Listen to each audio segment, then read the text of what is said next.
comment dire, le constat fait par les enseignants dans leur ensemble d'une difficulté pour les élèves de bien comprendre les enjeux de leur travail, du travail personnel, ça a été une réflexion sur le lieu de travail. C'est cette fameuse salle de permanence qui existe dans tous les établissements scolaires, mais salle au rôle et au statut finalement très, très imprécis. Donc il y a eu la volonté de faire réfléchir les élèves et d'impliquer les élèves dans un réaménagement de cette salle. D'où l'idée de profiter d'un projet artistique en fait pour réinvestir cet espace de travail. On est sur un projet qui a une double thématique, c'est ce que vous étiez en train de nous dire. Est-ce que vous pouvez revenir sur cette double thématique justement? Oui, voilà, donc deux préoccupations portées par l'ensemble des enseignants. C'est-à-dire une préoccupation qui était d'amener les élèves à bien comprendre l'intérêt pour eux, l'importance des temps de travail personnel, qui sont certes des temps de liberté, mais qui doivent être aussi utilisés pour ce travail personnel. Et puis la question du genre dans les métiers auxquels nous formons nos élèves, à savoir métiers de l'industrie, métiers du bâtiment, pour les amener à briser un certain nombre de stéréotypes et porter une réflexion qui leur servira dans leur devenir professionnel en entreprise, où la place homme-femme, ces places respectives, ces statuts un peu figés doivent être remis en question avec l'évolution de nos métiers. Nous sommes aussi inscrits dans un projet de mise en place d'un débat citoyen autour de cette question du genre dans les métiers. C'est-à-dire de revenir là encore une fois sur faire l'état des lieux un peu et prendre conscience des stéréotypes là, qui encombrent nos esprits sur cette caractérisation de métier en métier masculin, métier féminin, se rendre compte que des questions sérieuses comme celle de la pénibilité physique sont remises complètement en question par l'évolution des métiers, doivent être complètement nuancées, et voir tout l'intérêt pour des jeunes femmes de s'orienter vers ces professions, et aussi pour l'inverse pour les garçons, de réfléchir du coup à la place homme-femme aussi qu'ils auront à construire dans l'évolution de leur métier.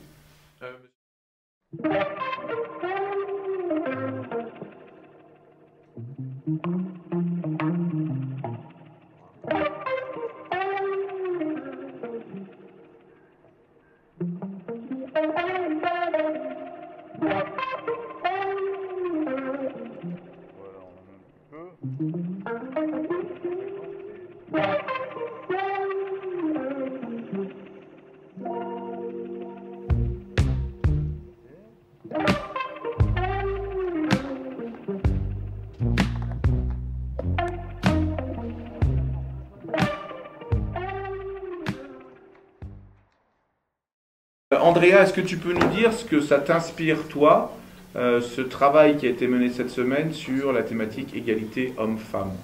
Ça m'inspire de pouvoir prouver à plein de gens qu'il n'y a pas que des hommes qui ont marqué l'histoire, et même parfois des femmes, et qui ont même fait évoluer et changer le cours de l'humanité, et qu'on ne pense pas forcément à elles, et qu'il ne faudrait pas oublier ces personnalités-là dans l'histoire. Et toi, c'est qui te vient en tête quand tu parles notamment de ces femmes qui ont changé le monde?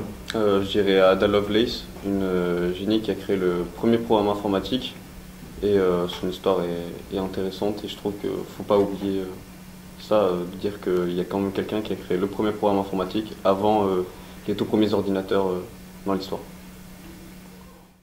Je crois que tu voulais nous parler d'une figure qui va être représentée dans la salle d'études. Oui, Louise Michel, qui est une féministe qui s'est battue pour le droit des femmes. Au cours de sa vie, elle est devenue enseignante à plusieurs reprises. Elle a ouvert plusieurs écoles pour permettre à tout le monde, des écoles mixtes, pour permettre aux garçons comme aux filles de pouvoir accéder à une éducation variée. Elle a aussi participé à la commune, mais elle a été soldat, elle a été ambulancière, elle a été portée en Nouvelle-Calédonie après la commune. Elle s'est battue pour le droit des femmes, elle s'est battue pour le droit de divorce. Elle a mené plusieurs combats à travers sa vie. Tu voulais peut-être nous lire quelque chose d'elle, je crois. Oui. Ouais. Si l'égalité entre les deux sexes était reconnue, ce serait une fameuse brèche dans la bêtise humaine. En attendant, la femme est toujours, comme le disait le vieux Molière, le potage de l'homme. Le sexe fort descend jusqu'à flatter l'autre en le qualifiant de beau sexe. Il y a fichtre longtemps que nous avons fait justice de cette force-là. Et nous sommes pas mal de révoltés, ne comprenant pas qu'on s'occupe davantage des sexes que de la couleur de la peau. Jamais je n'ai compris qu'il y ait eu un sexe pour lequel on chercha à atrophier l'intelligence. Et je vais lire une citation aussi qu'elle a écrite. Simple, forte, aimant l'art et l'idéal, brave et libre aussi, la femme de demain ne voudra ni dominer, ni être dominée.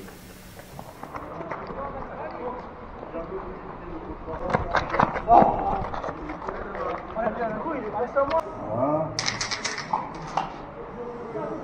Ok, celui-là il est plus doré, d'accord. Ok. Ah bah oui, c'est pas, on va choisir. C'est pas mal ça. Marie Curie, c'est une physicienne qui est polonaise. Elle a été naturalisée française et elle a fait des recherches sur le polonium et le radium, des recherches physiques et scientifiques, avec son mari. C'est la première femme à avoir reçu le prix Nobel et elle en a reçu 2 avec son mari. Pendant la Première Guerre mondiale, elle a créé les petites Curie, qui sont des voitures pour les opérations, donc les voitures radiologiques, qui servent à localiser les éclats d'obus dans le corps des soldats. Les radios, ça fait beaucoup de dégâts sur le corps. Normalement, c'est limité à 1 radio par an. Et là, à force de faire des recherches là-dessus, ça l'a tué un petit peu de petit à petit.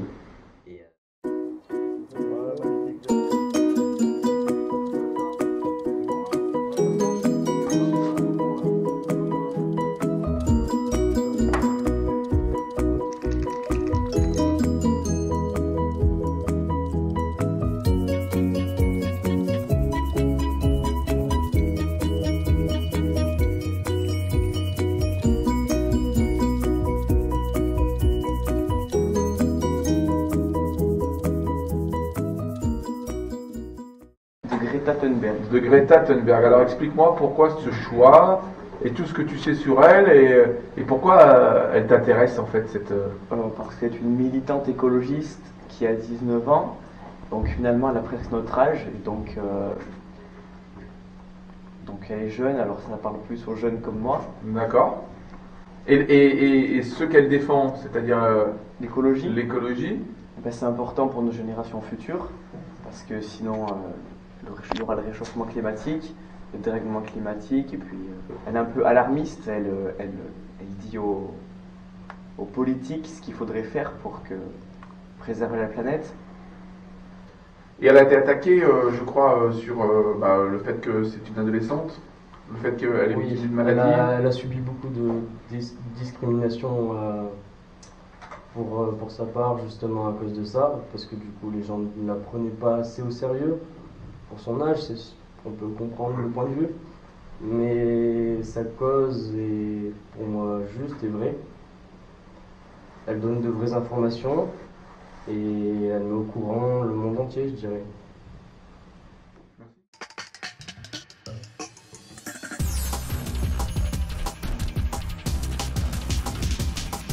Alors, Chloé, est-ce que tu peux nous dire dans quelle section tu étudies au lycée Auguste Aimard ? Je suis en bac pro construction bois, en terminale.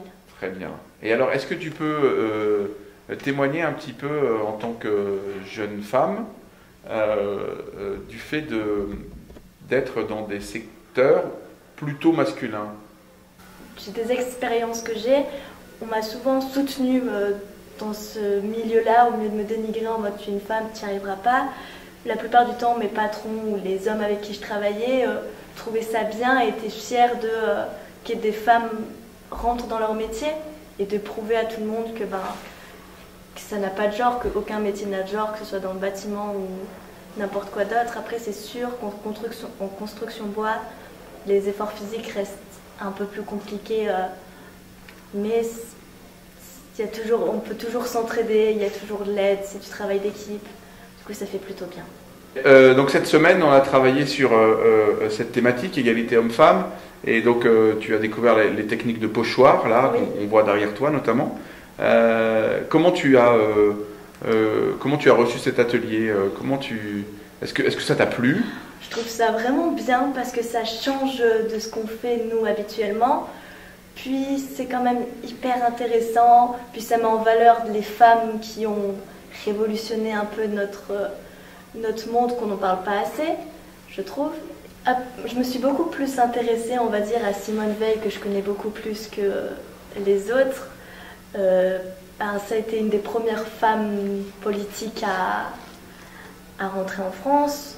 Puis elle a combattu une cause hyper importante, donc l'IVG, le droit à une femme de porter un enfant ou non, d'avoir un enfant ou non, qui avant les années 1974, c'est ça, c'était très mal vu et c'était considéré comme un meurtre. Et des femmes qui ne voulaient pas avoir d'enfants étaient obligées d'en avoir. Et elle a révolutionné un peu le quotidien d'une femme qui pouvait choisir de ce qu'elle voulait faire de son corps, de son enfant. Et ça a été une très grande avancée.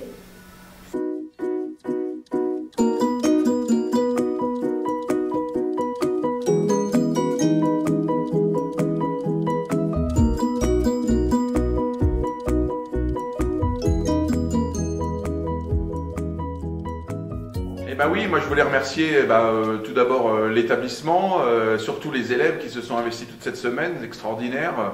Ils ont pu réfléchir un petit peu à toute cette thématique égalité homme-femme, ils ont appris beaucoup. Ils ont appris sur l'histoire, ils ont appris aussi sur l'art et sur cette technique de pochoir qu'ils avaient déjà rencontrée l'année dernière au niveau des vitres de l'atelier technicien constructeur bois. Et puis remercier la région qui a financé évidemment ce travail, remercier Monsieur Bonnefoy, le proviseur, remercier tous les professeurs qui ont accompagné bien sûr les élèves, Madame Charles aussi qui a bien sûr œuvré pour ce travail et pour le montage des dossiers, et puis bien sûr notre artiste Jean-Michel Zazie derrière la caméra et au pinceau et créateur de tout ce qui m'entoure aujourd'hui dans cette salle d'études refait à neuf avec tous ces personnages incroyables qui nous entourent et qui nous inspirent.